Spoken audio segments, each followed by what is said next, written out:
So এই হচ্ছে আমাদের খামার বাড়ি। আর এখানে জানো তো হেন কোনো গাছ নেই যেটা কিনা নেই। আচ্ছা যাও, তুমি ওদিকে যাও। মুরগিগুলো বেরিয়ে গেল, এ দেখো ডিম পেড়েছে।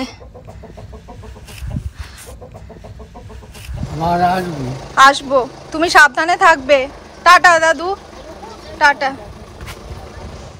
Good morning everyone, welcome back to the channel. আমি শ্রাবন্তী। আশা করি তোমরা প্রত্যেকেই খুব ভালো আছো, সুস্থ আছো। আমরাও খুবই ভালো আছি। সকাল থেকে এই নিয়ে 3বার ছাদে এলাম। আমার না মামা বাড়িতে আসলে ছাদে আসতে এত ভালো লাগে। ছাদ থেকে ভিউটা ভীষণ সুন্দর, চারিদিকে প্রচুর গাছপালা, ধান ক্ষেত, পুকুর, মানে ঘন্টার পর ঘন্টা ছাদে দাঁড়িয়ে আর কি কাটিয়ে দেওয়া যায়, এত সুন্দর চারিদিকের ভিউটা। তো কালকে আর আমি ব্লগ করিনি, কালকে আমরা ভীষণ এনজয় করেছি। তো আজকে আবার ব্লগ করছি। আজকে আমরা মামার বাড়ি থেকে কলকাতায় ব্যাক করছি, সেই জন্য সকাল থেকে মনটা ভীষণই খারাপ লাগছে। মানে মামার বাড়িতে আমি ছোটোবেলা থেকে যে কতবার এসেছি আর কত যে মেমোরি আমার মামার বাড়িতে, মানে আমি সত্যি সেগুলোই ভাবি আর মনে হয় ছোটোবেলাটাই হয়তো বেশি ভালো ছিল। খুব এনজয় করতাম মানে মামার বাড়িতে আসলে ভাই বোনেরা মিলে। আর আমার মামার বাড়িতে প্রত্যেকের সাথে, মামা মামি দাদু দিদা ভাই বোনদের সাথে এত সুন্দর বন্ডিং, মানে প্রত্যেকে আমাকে খুব ভালোবাসতো। আর কি বলতো, মামার বাড়ির তরফে আমি একদম সব থেকে প্রথম আর কি নাতনিদের মধ্যে আমি সব থেকে বড়ো, সেই জন্য সবার থেকে ভালোবাসাটা আমিই বেশি পেয়েছি। এখনও আমাকেই সবাই সব থেকে বেশি ভালোবাসে, যত নাতনি আছে সবাই খুব প্যাম্পার করতো। দাদু দিদা মামা মামি প্রত্যেকে প্রচুর প্যাম্পার করেছে। আর স্কুলের ছুটি মানেই মামার বাড়ি। তো যাই হোক, আমার মামাবাড়ির সাথে একটা অন্যরকমের ইমোশন জড়িয়ে আছে। যতবারই আমি মামাবাড়ি থেকে বাড়ি ফিরে যাই এত মনটা খারাপ লাগে, জানি না আবার কবে আসতে পারবো, বাট ডেফিনেটলি আবার তাড়াতাড়ি আসার চেষ্টা করব। তো এখনও যদিও আমাদের বেরোতে দেরি আছে, মানে কলকাতা ব্যাক করার জন্য এখনও মোটামুটি 4-5 ঘন্টা হাতে আছে, 4-5 ঘন্টা পরে বেরোবো। বাট স্টিল মনটা খারাপ লাগছে, আজ তো চলে যেতেই হবে। তো এখন একবার যাব খামার বাড়িতে, খামার বাড়িটা একটুখানি ঘুরে আমি আর বোন একটু বেরোবো। কোথায় বেরোবো সেটাও একটু পরে তোমাদের সাথে শেয়ার করছি। আর এখানে আমার দাদু বসে আছে। দাদু হাই করো, হাই হাই হাই। হ্যাঁ, দাদু হাই করে দিয়েছে। আজকে দাদুকে খুব সুন্দর লাগছে এই শার্টটা পরে। এই শার্টটা আমি দাদুকে দিয়েছিলাম, দাদুকে খুব হ্যান্ডসাম লাগছে।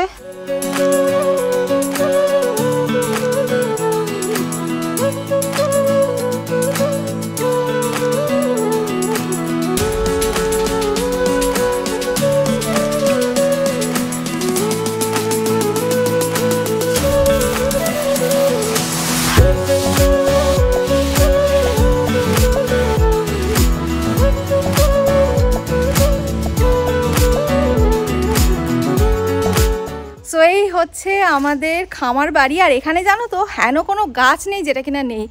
আম জাম সবেদা কলা নারকেল কুল প্রচুর গাছ আছে। তো এখন আমি আর আমার বোন এখানেই বেশ কিছুক্ষণ আড্ডা মারবো। আর ওইদিকে না পুকুর আছে, তো পুকুরেও প্রচুর মাছ আছে। যাই হোক, এখন আমি আর আমার বোন বেশ কিছুক্ষণ এখানে সময় কাটাবো, আড্ডা মারবো। ওইদিকে রয়েছে গোয়াল। তো এখন যদি পুরো খামার বাড়িটা তোমাদের ঘুরিয়ে দেখাতে যাই তাহলে ভিডিওটা খামার বাড়ি নিয়েই হয়ে যাবে, বিশাল বড় হয়ে যাবে। তো একটা গ্লিম্পস তোমাদের সাথে শেয়ার করলাম। তো বোন ওদিকে দাঁড়িয়ে আছে। অপু হাই কর। যাই হোক, আমরা এখানে বেশ কিছুক্ষণ সময় কাটিয়ে নিয়ে আড্ডা মেরে নিই, তারপরে ফিরে আসছি।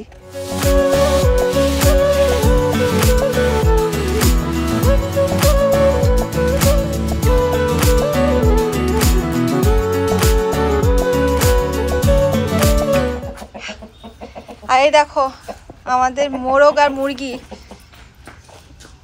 ভেতরে আরো আছে যদিও। মাইমা আবার বলছে কাছে যাস না ঠুকরে দেবে।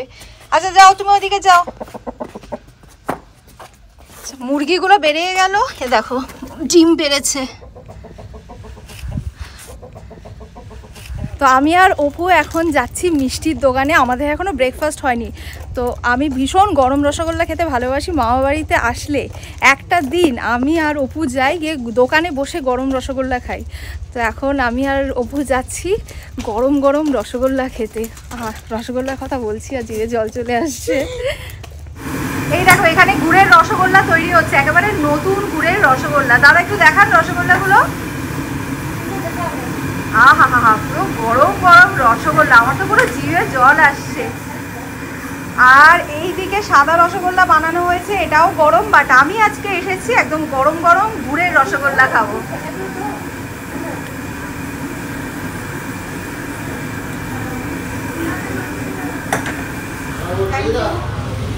এই যে গরম গরম রসগোল্লা চলে এসেছে, বেশ গরম আর কি, আর হাতে ধরতে পারছি না, এত গরম। আমি তোমাদেরকে একবার দেখাই, দেখো পুরো ধোঁয়া উঠছে রসগোল্লাটা থেকে, আর একদম স্পঞ্জের মতো নরম, পুরো নরম তুলতুলে।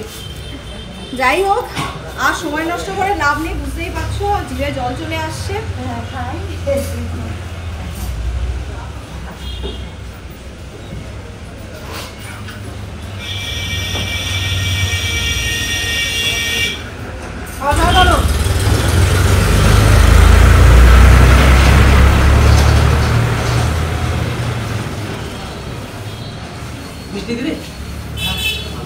অসাধারণ বললেও কম হবে, যেমন সফট তেমনি সুন্দর খেতে। আমার বোন এখন ক্যামেরার পেছনে রয়েছে, আমার ভিডিও করে দিচ্ছে, তো আমি আগে খেয়ে নিই, তারপরে ফিরে আসছি, না তো আমার বোনও খেতে পারছে না।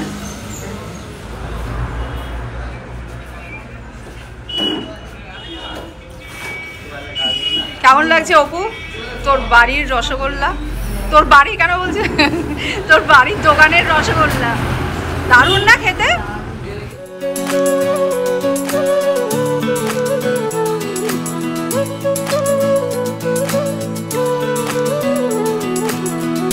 আমি আর আমার বোন নিজের রসগোল্লা তো আমরা খেলাম, এছাড়া বাড়ির জন্য রসগোল্লা নিয়ে নিয়েছি গরম গরম। আর মাইমাও ওদিক থেকে ফোন লাগিয়েছে, তাড়াতাড়ি বাড়িতে কখন ব্রেকফাস্ট করবি? এখন বাড়ি গিয়ে ব্রেকফাস্ট করবো, ব্রেকফাস্ট করে আমরা রওনা দেব। আসছি দাদু, ভালো থেকো, সুস্থ থেকো, ঠিক আছে? আবার তাড়াতাড়ি আসবো, তুমি সাবধানে থাকবে, হ্যাঁ? আশীর্বাদ করো মাথায় হাত দিয়ে। ভালো থেকো দাদু, ঠিক আছে? আবার আসবো, আসবো, তুমি সাবধানে থাকবে। টাটা দাদু, টাটা।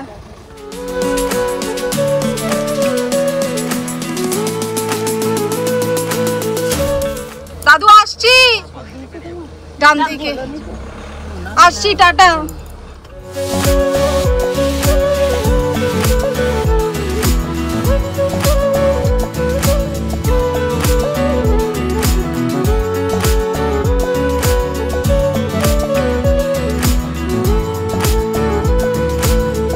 যাওয়ার পথে একটু দাঁড়ালাম তোমাদেরকে সর্ষে ক্ষেতটা দেখাবো বলে, এত সুন্দর লাগছে, পুরো দূর দূরান্ত অব্দি সর্ষে ক্ষেত, অপূর্ব লাগছে, মানে চোখটা না সত্যি সার্থক হয়ে গেল মনে হচ্ছে। দেখো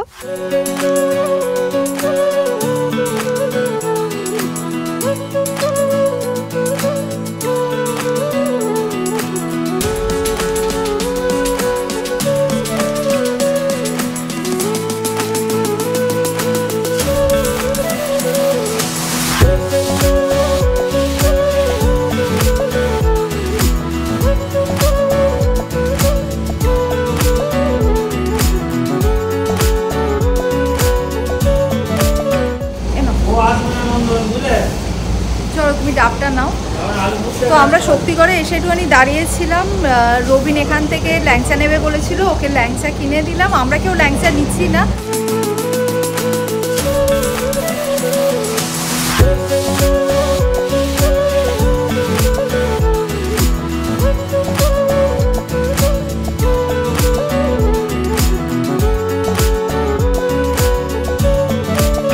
জাস্ট এইমাত্র বাড়ি ফিরলাম। বাড়ি ফিরে মাইমাকে ফোন করে জানিয়ে দিলাম যে আমরা পৌঁছে গেছি। এ কটা দিন খুব আনন্দ হইহুল্লোড় করে আমরা কাটিয়েছি, মানে মনটা ভীষণ খারাপ লাগছিল, খালি মনে পড়ছে যে কালকে এতক্ষণ এটা করছিলাম ওটা করছিলাম, সকলে মিলে আনন্দ করছিলাম, গল্প করছিলাম, দেখতে দেখতে দিনগুলো একদম হুড় করে কেটে গেল।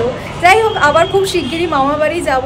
তো যাওয়ার দিন ব্যালকানিতে দাঁড়িয়ে ব্লগটা স্টার্ট করেছিলাম, আবার আজকে ব্যালকানিতে এসেই ব্লগটা এন্ড করছি। আশা করি বর্ধমান সিরিজের প্রত্যেকটা ব্লগ তোমরা দেখেছো, যারা যারা মিস করে গেছো ডেসক্রিপশন বক্সে আমি লিঙ্ক দিয়ে রাখবো, তোমরা প্লিজ গিয়ে দেখে নিও।